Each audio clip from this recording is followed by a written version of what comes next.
आता तुम्ही उपजिल्हा रुग्णालय बांधकाम ठिकाणी भेट दिलेली आहे. काय जे किती महिने ते पूर्ण होणार, काय कसं असणार आहे? जवळपास आपण आपलं हे ग्रामीण रुग्णालय 30 खाटाचं होतं. त्याच्यानंतर आपण 2022-23च्या दरम्यान याला 100 कोटीचं उपजिल्हा रुग्णालयाची मान्यता या ठिकाणी घेतली. जवळपास माझ्या माहितीप्रमाणे कमीत कमी 125 जणांचा स्टाफ या ठिकाणी कार्यरत असणार आहे. त्यामध्ये मग डॉक्टर असतील, कंपाऊंडर असतील, नर्स असतील, टेक्निशियन असतील, अशा पद्धतीचा सगळा स्टाफ या ठिकाणी जवळपास 125च्या आसपास असणार आहे. 100 कोटीचं हे हॉस्पिटल आता उपजिल्हा रुग्णालय लवकरच आपल्या बार्शीकरांच्या किंवा आसपासच्या तालुक्याच्या सेवेमध्ये येत आहे. त्याची जवळपास 20,83,00,000ची प्रशासकीय मान्यता होती, परंतु आणखीनही याला जवळपास एक अंदाजे 10 कोटी रुपये कमी पडत आहेत. तर त्याचाही प्रस्ताव आपण शासन दरबारी पाठवलेला आहे. आता तो चीफ इंजिनियर पुणे या ठिकाणी तो प्रस्ताव आहे. कालच मी माननीय देवेंद्र फडणवीस साहेब यांना विनंती केली की काही बाबींना पैसे कमी पडतात, जसं उदाहरण कोर्टाच्या इमारतीकरता पैसे कमी पडत आहेत. त्याचबरोबर आपल्या उपजिल्हा रुग्णालयाला एक 10 कोटी कमी पडत आहेत. परत पांगरीचं ट्रॉमा युनिट जे आहे की आता आपला 4 लेन कोणालाच आहे, आता ती फाईलसुद्धा आपली 4 लेनची पुढं जाते गडकरी साहेबांकडं. साधारण मी या गुरुवारी किंवा पुढच्या आठवड्यामध्ये दिल्लीला जाऊन गडकरी साहेबांकडनं तीही मंजुरी आपण घेऊन येऊ.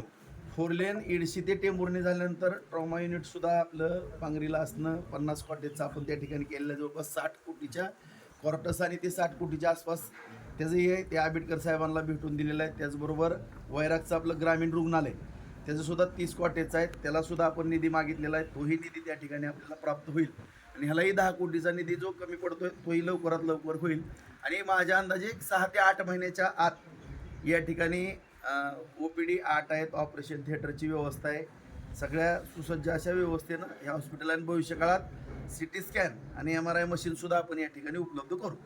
भाऊ, सरकारी दवाखान्यांबद्दल थोडी निराशा असते लोकांच्या मनामध्ये. आता तुम्ही एवढं मोठं रुग्णालय या ठिकाणी मंजूर करून आणलंय, त्याचं बांधकाम चालू आहे, तर त्यानंतर ती निराशा दूर करण्यासाठी काय उपाययोजना केल्या जातात? काय निराशा काय असते नेमकं? निराशेचं सर्व्हिस नीट मिळत नाही लोकांना, तुम्ही औषध वेळेवर मिळत नाहीत, गोळ्या मिळत तुम्ही नाही. स्वतः उपचार घ्यायला आले का?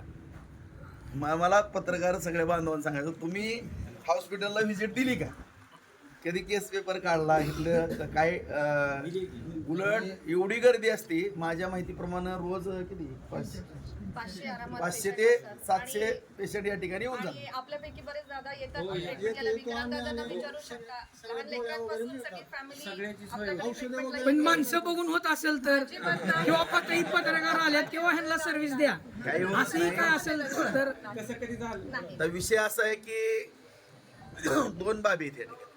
आता आता काही गोष्टी आता मी जरी लोकप्रतिनिधी म्हणून सांगायला गेलो तर मला म्हणतील की अतिशहाणा गेला काय. परंतु आज शासनाने एवढ्या मोठ्या सुखसोयी या ठिकाणी दिल्या आहेत. आज नाही म्हणलं तर जवळपास आता हे 30 कोटीच्या पुढं ही जी इमारत जाते. आता CT स्कॅन MRI जर म्हणलं तर जवळपास माझ्या माहितीप्रमाणे 40 कोटीपर्यंत बजेटचं आहे. आज एखादं खाजगी जर हॉस्पिटल उभा करायचं म्हणलं तर माझ्या माहितीप्रमाणे त्यालासुद्धा एक 25-30 कोटी रुपये. त्याच धर्तीवरती आज 100 कोटीचं आता आपण बाजार समितीला सुद्धा एक पहिल्या टप्प्यात 50 आणि परत 50-100 कोटीचं हॉस्पिटल त्या ठिकाणी उभा करतोय. आणि ज्या ठिकाणी कसं आहे की कमी दर आहे त्या ठिकाणी असा समज होतं की इथं मोफत आहे, इथं काहीच होत नाही काही. आणि ज्या ठिकाणी हिवी आता मॉलमध्ये खरेदी करणं आणि एखाद्या किराणा दुकानात खरेदी त्यातला फरक आहे. त्यामुळं या ठिकाणी चांगल्या सोयी मिळतात. आणि काही जर वाटलं का तुम्हालाच माहिती आहे ना, सकाळी 6 ते 10:30-11 पर्यंत प्रत्येक फोन उचलतो मी. सांगा इथं आपल्या डॉक्टरांनी आपल्या भोपलकरताईने आमचं काम केलं नाही, तक्रार सांगा, मी लगेच 0 मिनिटात त्याच्यावरती काय असेल ती आपण दखल घेऊ. तिकडे माळी साहेब असते ना आपल्या पांगरीला, तुम्ही सांगा ह्या ठिकाणी अधिकारी थांबले नाहीत किंवा डॉक्टर थांबले नाहीत, आम्ही त्या ठिकाणी लक्ष देऊ ना. परवा एक पानगावला असाच किस्सा झाला की त्यांनी पैशाची मागणी केली, तर त्या संदर्भात काहीच परत ऍक्शन झाली नाही. आता बैठक आहे, त्या बैठकीमध्ये सगळी माहिती घेतो. आता मी त्याकरताच सगळी बैठक त्या ठिकाणी आयोजित केली आहे की थोड्याफार कुठं ज्या तक्रारी येत आहेत काय PSCला वगैरे ते त्या सगळ्याच तिथले डॉक्टर वगैरे सगळेच बोलवलेले आहेत. ते समक्ष सगळ्या गोष्टी खात्री, आता एखादा विषय समोर येत असताना त्याची खात्री पण करणं माझी जबाबदारी. आता मी सगळी खात्री करून आपल्याला त्याचं स्टेटमेंट करतो.